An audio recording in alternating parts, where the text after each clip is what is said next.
తెలంగాణలో సిట్ విచారణ నేపథ్యంలో అనేక అంశాలు తెరపైకి వస్తున్నాయి.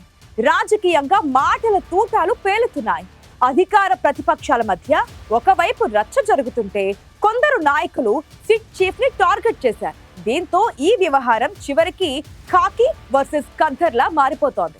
ఈ రాజకీయాల్లోకి పోలీసులను ఎందుకు లాగుతున్నట్లు, ప్రత్యేకంగా ఆ అధికారిని ఎందుకు టార్గెట్ చేస్తున్నట్లు, ఆ ఇష్యూలో ఏం జరుగుతోంది అసలు?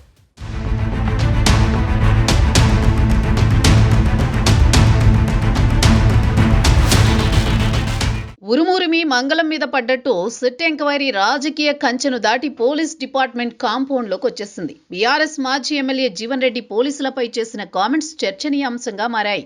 తాజాగా బీఆర్ఎస్ అధినేత మాజీ ముఖ్యమంత్రి కేసీఆర్ ని నందినగర్ నివాసంలో దాదాపు 5 గంటల పాటు సిట్ బృందం విచారించింది. దీనికి నిరసనగా గులాబీ శ్రేణులు రాష్ట్ర వ్యాప్తంగా నిరసన ప్రదర్శనలు చేశారు. జిల్లా, నియోజకవర్గ, మండల కేంద్రాల్లో ర్యాలీలు నిర్వహించారు. హైదరాబాద్లో తెలంగాణ భవన్ వేదికగా బీఆర్ఎస్ క్యాడర్ ఆందోళన చేసింది. సీఎం రేవంత్ రెడ్డి దిష్టిబొమ్మలను తగలబెట్టారు. కేసీఆర్ ని సిట్ విచారించడంపై బీఆర్ఎస్ మాజీ MLA Jeevan Reddy, CP Sajjanar target గా ఘాటు విమర్శలు చేశారు. దీంతో మరోసారి పోలీస్ వర్సెస్ ఖద్దర్ అన్నట్లుగా తెలంగాణ రాజకీయం మారింది.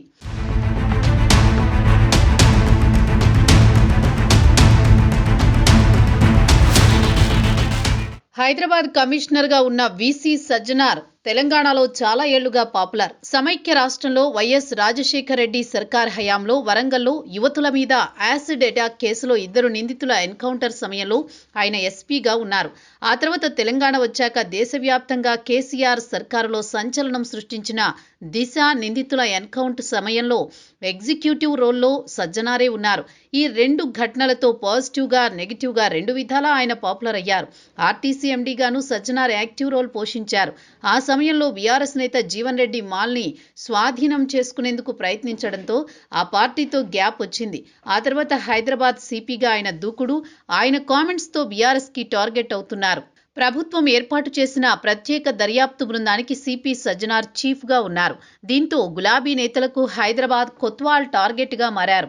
అందులో భాగంగానే జీవన్ రెడ్డి సజ్జనార్ ని ఉద్దేశించి తీవ్ర ఆరోపణలకు దిగారు. ఆర్టీసీ ఎండీగా 1000 కోట్లు సంపాదించారని సంచలన కామెంట్స్ చేశారు. సజ్జనార్ కాంగ్రెస్ పార్టీ మనిషి అంటూ జీవన్ రెడ్డి ఆరోపించారు. గత లోక్సభ ఎన్నికల్లో హుబ్లీ నుంచి పోటీ చేయాలని సజ్జనార్ ప్రయత్నాలు చేశారని బీఆర్ఎస్ మాజీ ఎమ్మెల్యే సంచలన ఆరోపణలు చేశారు. వచ్చేది బీఆర్ఎస్ ప్రభుత్వమే అంటూ కబడ్దార్ అని హెచ్చరించారు. వర్కింగ్ ప్రెసిడెంట్ కేటీఆర్ పిలుపునిస్తే రాష్ట్రాన్ని అగ్నిగుండం చేస్తామని జీవన్ రెడ్డి ఫైర్ అయ్యారు.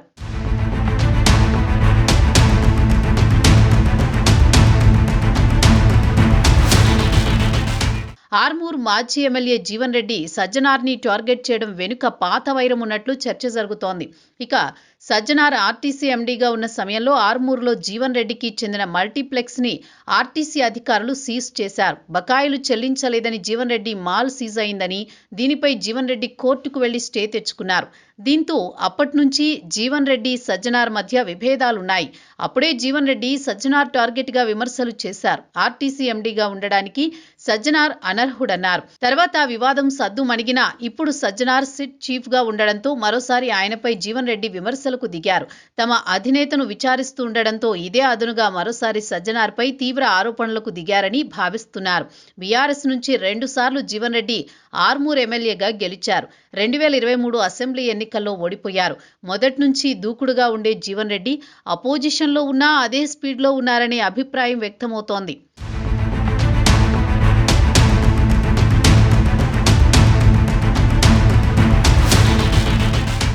సజ్జనార్ పేరు ఈ మధ్య కాలంలో పొలిటికల్ సర్కిల్స్ లో పదే పదే వినిపిస్తోంది. ముఖ్యంగా ప్రతిపక్ష బీఆర్ఎస్ పార్టీ ఆయన పేరుని ఎక్కువగా ప్రస్తావిస్తోంది. జీవన్ రెడ్డే కాదు, గులాబీ పార్టీ పెద్దలు కూడా ఆరోపించారు. పోలీస్ కమిషనర్ సజ్జనార్ కాంగ్రెస్ కండువా కప్పుకున్న కార్యకర్త అనేదాకా ఆరోపణలు వెళ్లాయి. అర్ధరాత్రి జర్నలిస్టుల అరెస్టులు, ఆ తర్వాత ఆయన చేసిన కామెంట్స్ అందుకు కారణమయ్యాయంటున్నారు. బీఆర్ఎస్ సీనియర్ నేత హరీష్ రావు అయితే నేరుగానే సజ్జనార్ కాంగ్రెస్ కార్యకర్తలా వ్యవహరిస్తున్నారని ఆరోపించారు. ఆ తర్వాత వారం తిరక్కముందే హరీష్ రావుకు సిట్ నుంచి నోటీసులు వచ్చాయి. విచారణకు హాజరైన హరీష్ ఆ తర్వాత కూడా ఆయనపై ఆరోపణలు చేశారు. దానికి సిట్ చీఫ్ గా ఉన్న సిపి సజ్జనార్ కౌంటర్ ఇచ్చారు. ఇలా ఒకదాని తర్వాత ఒకటిగా వివాదం పెరుగుతూనే ఉంది. తెలంగాణలో కాంగ్రెస్ సర్కార్ వైఫల్యాలను పక్కదారి పట్టించడానికి సిట్ విచారణ నోటీసులనే ప్రచారం ముమ్మరంగా జరుగుతోంది. అందుకు హరీష్ రావును విచారణకు పిలిపించిన టైమింగ్ గులాబీ పార్టీ వాదనను బలపరుస్తోంది. సిట్ విచారణలో లీకులతో బయటకొస్తున్న ఫేక్ సమాచారంపై బీఆర్ఎస్ నేతలు మండిపడుతున్నారు. హరీష్ రావు సిట్ విచారణకు పిలవకముందే జరిగిన ప్రచారంపై అభ్యంతరాలు వ్యక్తమయ్యాయి. మున్సిపల్ ఎన్నికల వేళ ప్రజల దృష్టిని డైవర్ట్ చేయడానికి సీఎం కుట్రలో సజ్జనార్ భాగమయ్యారనేది బీఆర్ఎస్ వాదన. సీఎం రేవంత్ రెడ్డి ఆదేశాలతోనే గులాబీ నేతలను ఇబ్బందులకు గురి చేస్తున్నారనే వాదన ఉంది. అందుకే వారు ప్రతి విషయంలో ఆధారాలతో ఎదురుదాడి చేస్తున్నారు.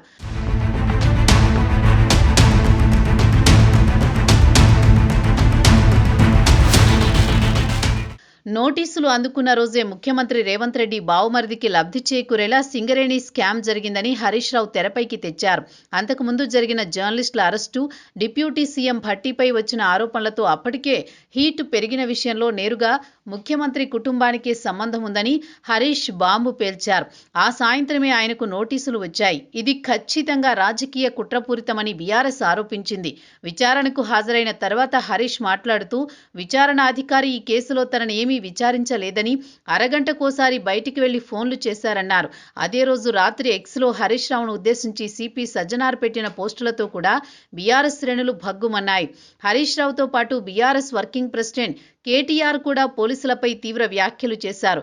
సిట్ హరీష్ రావును పిలిచిన మర్నాడు కేటీఆర్కు నోటీసులొచ్చాయి. దాంతో రాజకీయం మరింత వేడెక్కింది. దీనిపై కేటీఆర్ మీడియాతో మాట్లాడుతూ ఇప్పుడు అతిగా ఆవేశపడే పోలీసులు 2 ఏళ్ల తర్వాత బీఆర్ఎస్ ప్రభుత్వం వస్తే ఏం చేస్తారని హెచ్చరిక స్వరంతో ప్రశ్నించారు. రేవంత్ రెడ్డి రాజకీయ క్రీడలో పోలీస్ అధికారులు ఖచ్చితంగా భవిష్యత్తులో బలవుతారని కేటీఆర్ హెచ్చరికలు చేశారు. రిటైర్ అయినా కూడా ఇప్పుడు రెచ్చిపోయే పోలీస్ అధికారులను వదిలిపెట్టేది లేదంటూ వార్నింగ్ ఇచ్చారు. ఎక్కువ మాట్లాడుతున్న అధికారులు దీనిని గుర్తుంచుకోవాలని కేటీఆర్ ప్రత్యేకంగా చెప్పడం సజ్జనార్ను ఉద్దేశించిందేనని అర్థమవుతోంది.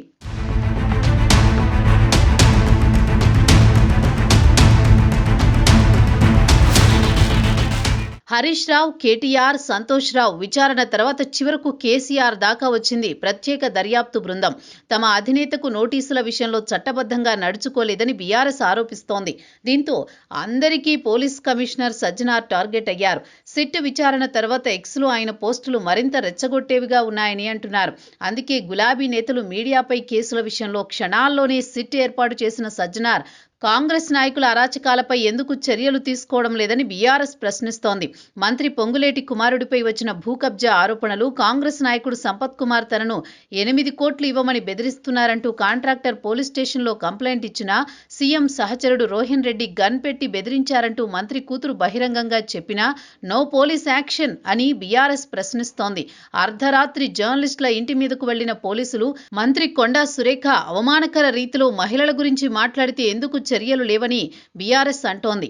మొత్తానికి గులాబీ పార్టీ పెద్దల విచారణ రాజకీయంగా తెలంగాణలో తీవ్ర అలజడి రేపుతోంది. ఆంధ్రప్రదేశ్లో రెడ్ బుక్ మాదిరిగానే తెలంగాణలో పింక్ బుక్ అంశం తెరపైకొచ్చింది.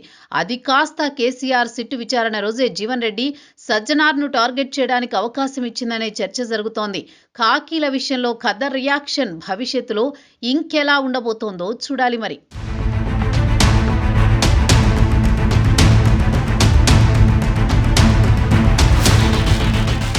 లోగుట్టులో షార్ట్ బ్రేక్ తీసుకుందాం.